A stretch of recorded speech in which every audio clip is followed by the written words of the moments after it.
ఒకవేళ అంబేద్కర్ గనక ఆ రాజ్యాంగం రాసి ఉండకపోయినుంటే 100% ఉన్న పేదల ప్రజల కడుపులకు కంట్రోల్ బియ్యం కూడా రాకపోతుండే. ఇవాళ మీ తానికి లీడర్లు ఓట్లు అడిగేతందుకు వస్తున్నారు కదా, ఆ ఓటు హక్కును మీకు ఇచ్చిందే అంబేద్కర్.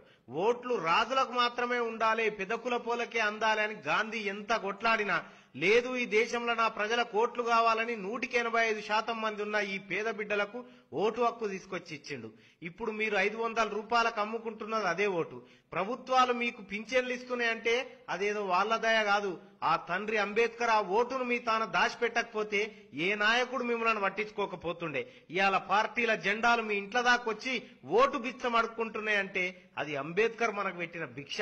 అసొంటి అంబేద్కర్ ను కొంతమంది ఏమని ప్రచారం చేసిరంటే ఆయన మాలమాదిగోళ్లకే రిజర్వేషన్లు ఇచ్చిండు గంతే అనుకొచ్చిరు. కానీ అది తప్పు. ఈ దేశంలో ప్రతి జీవికి అందరితో సమానంగా బతికే హక్కునిచ్చిందే ఆయన. కానీ ఆయన మీద తప్పుడు ప్రచారం చేసిన ఈ అగ్రవర్ణ పార్టీలు వాళ్ళకు ప్రచారం చేసుకునే హక్కును కూడా ఇచ్చింది మళ్ళా అంబేద్కరే. అందుకే ప్రపంచంలో అత్యున్నత మానవతావాది అంబేద్కర్ అని గుర్తించింది ప్రపంచం. కొలంబియా యూనివర్సిటీ, ఆ యూనివర్సిటీ చరిత్రలోనే అత్యంత మేధావిగా అంబేద్కర్ ను పొగిడిరు. ఎన్నో డిగ్రీలు చేసి ఎన్నో ఉన్నత చదువులు చదివిన అంబేద్కర్ తన కుటుంబం బతికేతందుకు ఉపయోగించుకోలే ఆ చదువుని. 4000 ఏళ్ల సంధి తిండికి బట్టకు దస్తున్న జనాన్ని ఉద్ధరించేతందుకు వాడిండు. అంతేందుకు